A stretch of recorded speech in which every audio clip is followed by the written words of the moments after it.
Friends बात करते हैं हाइपरटेंशन की। सबसे इजी टॉपिक जो है हाइपरटेंशन है, इसको जल्दी जल्दी से ख़त्म करते हैं, ठीक है। Amount of resistance of blood pumping through the blood arteries, जब आर्टरीज के अगेंस्ट जो है वो ब्लड पंप हो रहा होता है उसको हम कहते हैं हाइपरटेंशन। बहुत ज़्यादा अमाउंट ऑफ ब्लड पंप हो रहा हो तो इसको हम कहते हैं हाइपरटेंशन। नॉर्मल जो है 120/80 होता है। प्री हाइपरटेंशन में 120 से 140 तक आता है तो प्री हाइपरटेंशन है, यानी इसको हाइपरटेंशन होने के चांसेस हैं। हाइपरटेंशन स्टेज 1 जो है 140 से 160 के दरमियान होता है।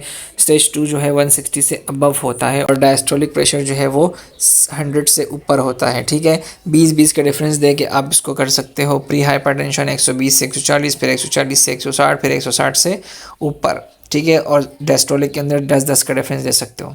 कॉजेज़ क्या होती हैं इसकी? Consumption of salt, alcohol, smoking, stress, family history, advance age, cholesterol high, too much caffeine intake, obesity और रिस्ट्रिक्टिंग एक्टिविटी। के अपनी जो एक्टिविटी है फिजिकल एक्टिविटी जो है वो नहीं हो रही होती, जिसकी वजह से प्राइमरी या एसेंशियल हाइपरटेंशन आपको हो सकती है। सेकेंडरी हाइपरटेंशन यानी आपको बॉडी के अंदर कोई ना कोई मसला था जिसकी वजह से आपको हाइपरटेंशन हुई है, जैसे कि प्रेगनेंसी, कशिंग सिंड्रोम के अंदर आपका एड्रेनल कोर्टिसोल जो है वो इंक्रीज़ हो जाता है, जो कि डायरेक्ट एक्ट करता है आपके हाइपरटेंशन को। क्रोनिक रीनल फेलियर की वजह से आपका सॉल्ट एक्सक्रीशन जो है वो डिस्टर्ब हो जाता है, बॉडी के अंदर सॉल्ट एक्यूमुलेशन जमा होना शुरू हो जाती है, जिसकी वजह से आपको हाइपरटेंशन हो सकती है। डायबिटीज़ का भी सेम यही है, हाइपो या हाइपरथायरॉयडिज्म की वजह से हो सकता है। जब भी आपका हाइपोथायरॉयडिज्म या हाइपरथायरॉयडिज्म होगा तो T3 और T4 जो है वो कम या ज़्यादा निकलेगा, जो डायरेक्टली एक्ट करेगा आपकी आर्टरीज़ के ऊपर और उनकी इलास्टिसिटी को कम करेगा, ठीक है। इलास्टिसिटी को डिस्टर्ब करेगा, जिसकी वजह से आपको हाइपरटेंशन हो सकती है। फियोक्रोमोसाइटोमा क्या होता है? एड्रिनल ग्लैंड की ट्यूमर को कहते हैं। एड्रिनल ग्लैंड का ट्यूमर क्या करेगा आपका? जब भी ये होगा तो एड्रिनलिन और नॉर एड्रिनलिन जो है वो निकलेंगे, और आपको पता है ये फ्लाइट और फाइट मोमेंट में निकलते हैं, जो कि डायरेक्ट एक्ट करते हैं हार्ट के ऊपर और इंक्रीज़ करते हैं ब्लड प्रेशर। को इरेक्टेशन ऑफ द आयोटा क्या होता है? आपका कंजेनिटल डिफेक्ट है, ये बच्चों के अंदर ज़्यादा होता है, जिसकी वजह से आपका जो आयोटा है उसके बाद की जो आर्टरी होती है वो नैरो हो जाती है, बहुत तंग हो जाती है, और जिसकी वजह से क्या होता है आपको हाइपरटेंशन होने के चांसेस बहुत ज़्यादा हैं। नर्सिंग असेसमेंट क्या करेंगे? आपको रिमेंबर करना पड़ेगा कि ये साइलेंट किलर है, जिसका कोई सिम्टम नहीं होता, बल्कि जो मेन सिम्टम्स होते हैं वो क्या हो? हेडेक होता है, ब्लडी विजन होता है, चेस्ट पेन होता है, नोज़ ब्लीड हो सकता है, कानों के अंदर सनसनाहट सी हो सकती है, चक्कर आ सकते हैं, ठीक है जी। इस तरह की वो कॉमन जी सिम्टम्स हो सकते हैं। ऊपर नर्सिंग असेसमेंट था, यहाँ पर नर्सिंग इंटरवेंशन है कि करना क्या है आपको मेजर करना है ब्लड प्रेशर दोनों आर्म्स के अंदर। कम से कम भी पेशेंट को 5 मिनट पहले बिठाना है और उसको बोलना है कि भाई आपने स्मोकिंग तो नहीं करते, हिस्ट्री लेनी है आपने, ठीक है। और उसको चेक करना है कि आप कोई स्मोकिंग तो नहीं करते, क्योंकि स्मोकिंग क्या करती है? वेजो कंस्ट्रक्शन, नसों को दबाती हैं। एवेल्युएट करना है ब्लड प्रेशर की रीडिंग, डाइटरी इंटेक को देखना है और बॉडी मास इंडेक्स देखना है कि पेशेंट ओवरवेट तो नहीं है। एजुकेट करना है आपने कि सोडियम कम लो, अल्कोहल ना लो, कैफ़ीन ना लो और स्मोकिंग को क्विट करो, क्योंकि ये वेजो कंस्ट्रक्शन करवाती है। अच्छा, उसको एक्सरसाइज का प्रोग्राम बताना है जिसकी वजह से वेट लॉस करे वो अपना। मेडिकेशन उसको बताना है कि आपने मेडिकेशन लाजमी लेनी है, उसकी कंप्लाइंस क्या है, उसकी इंपॉर्टेंस क्या है, ठीक है। और ब्लड प्रेशर को रेगुलरली चेक करके उसको अपने पास रिकॉर्ड भी करना है। सबसे पहले हमारे पास जो ड्रग आती है वो है थायजाइड डायूरेटिक्स। इनकी जो एंडिंग होती है वो आइजेड के नाम से होती है, और जैसे कि हाइड्रोक्लोरोथाइजिड और डायूरिल क्लोरोथाइजिड करके होती है, ठीक है जी। क्या करते हैं? रिमूव करते हैं वाटर और सोडियम किडनी के ज़रिए। किडनी जो है वो फिल्टर आउट करती है सोडियम और वाटर को, और ये रिमूव कर देते हैं, जिसकी वजह से जो ब्लड प्रेशर है वो डिक्रीज़ हो जाता है। अच्छा, ये रीनल फेलियर वाले पेशेंट्स को नहीं देते, वजह उसकी ये होती है कि उनके जो किडनी है वो काम ही नहीं कर रहा, तो वो सोडियम और वाटर को रिमूव ही नहीं कर सकते, और इसलिए जो है उनका हमने क्या देखना होता है? ब्लड यूरिया नाइट्रोजन BUN और क्रिएटिन लेवल देखना होता है, क्योंकि अगर ये क्रिएटिन लेवल और बन जो है वो इंक्रीज़ हो जाए तो स्वेलिंग होती है और एडिमा होता है। साथ साथ जो है वो जॉइंट्स के अंदर जो है वो गाउट बन जाते हैं और स्वेलिंग होने लग जाती है, ठीक है।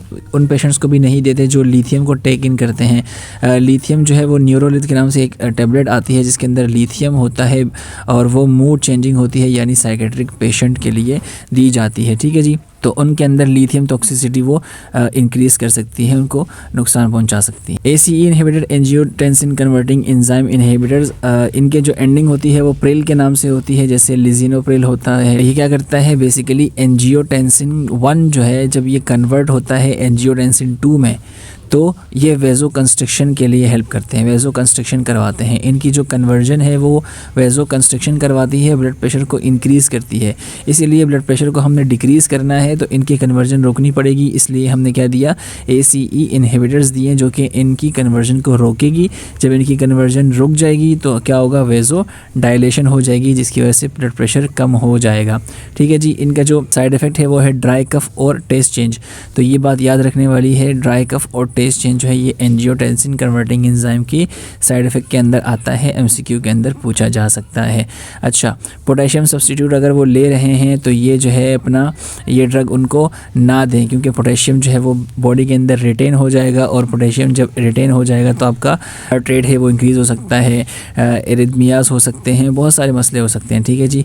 तो पोटेशियम जो है अगर पेशेंट ले रहा है तो उसको फ़ौरन स्टॉप कर दें। और जो दूसरी इंपॉर्टेंट बात ये है कि कैप्टोप्रिल जो हमारे पास कैपोटीन के नाम से आती है, ये क्या करती हैं, ब्लीडिंग के रिस्क को जो है वो इंक्रीज़ कर सकती हैं। एंजियोटेंसिन रिसेप्टर ब्लॉकर्स सेम वही काम करेंगी, एंजियोटेंसिन के जो रिसेप्टर्स है उनको ब्लॉक करेगी, वहाँ पर जो है वो कन्वर्जन रोक रही थी, यहाँ पर जो है रिसेप्टर को ही ब्लॉक कर देगी। जो जब रिसेप्टर ही नहीं होगा तो एंजियोटेंसिन कन्वर्ट ही नहीं होगा, जब एंजियोटेंसिन ही नहीं होगा तो ब्लड प्रेशर जो है वो इंक्रीज़ नहीं होगा, वेज़ो डायलेशन हो जाएगी। सेम जो है सारा मैकेनिज़्म ऑफ एक्शन पीछे वाला ही है, ACE इनहिबिटर वाला ही है, लेकिन इसके अंदर क्या है, ड्राई कफ नहीं होती। बस ये वाली बात याद रखने वाली है इसके अंदर। ठीक है। इसकी जो एग्जांपल है वो लोसार्टन के नाम से आती है, और ये क्या करता है, पोटेशियम लेवल को ये भी इंक्रीज़ कर सकता है, और जो पीछे वाला था वो भी इंक्रीज़ कर सकता है। तो आप आर्स भी दे सकते हो, लोसार्टन भी दे सकते हो, और ACE इनहिबिटर्स भी दे सकते हो।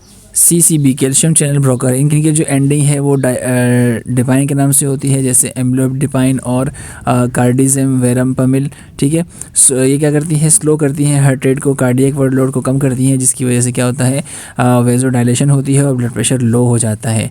इसके जो साइड इफ़ेक्ट है वो है ब्रेडिकार्डिया। ये उन पेशेंट्स को ज़रा देख के दी जाती है जिसको क्रॉनिक हार्ट फेलियर हो या AV ब्लॉक हो। और बीटा ब्लॉकर सबको पता है, लोल के नाम से एंड होता है इनका, लबीटालोल, मेटोप्रोलोल। ये क्या करती है, एपिनेफ्रिन और नॉर एपिनेफ्रिन जो है उनकी सिंथेसिस को, इनकी प्रोडक्शन को रोकती है सिंपैथिक नर्वस सिस्टम से, जिससे जो है हार्ट रेट इंक्रीज़ नहीं होता और ब्लड प्रेशर इंक्रीज़ नहीं होता, बल्कि कार्डियक जो वर्कलोड है वो डिक्रीज़ हो जाता है, हार्ट वेसल जो है वो डायलेट हो जाती हैं। ठीक है जी।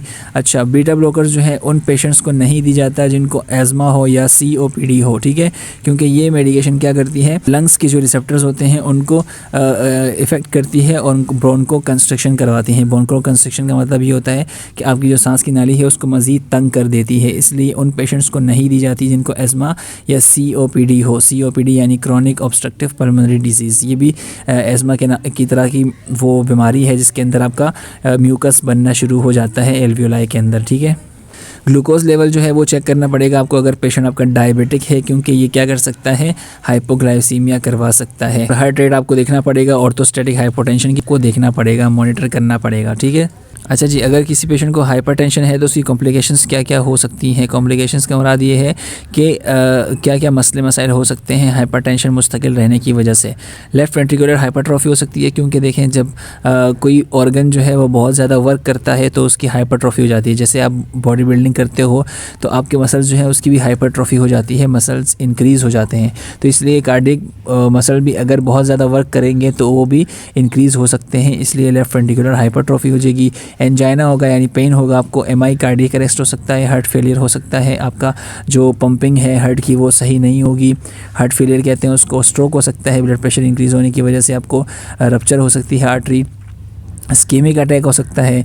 ठीक है। और नेफ्रोपैथी हो सकती है, यानी कि आपके जो नेफ्रॉन्स है किडनी के अंदर वो जो है इफ़ेक्ट हो सकते हैं। ठीक है। पेरिफेरल आर्टेरियल डिजीज़ हो सकता है और रेटिनोपैथी हो सकती है।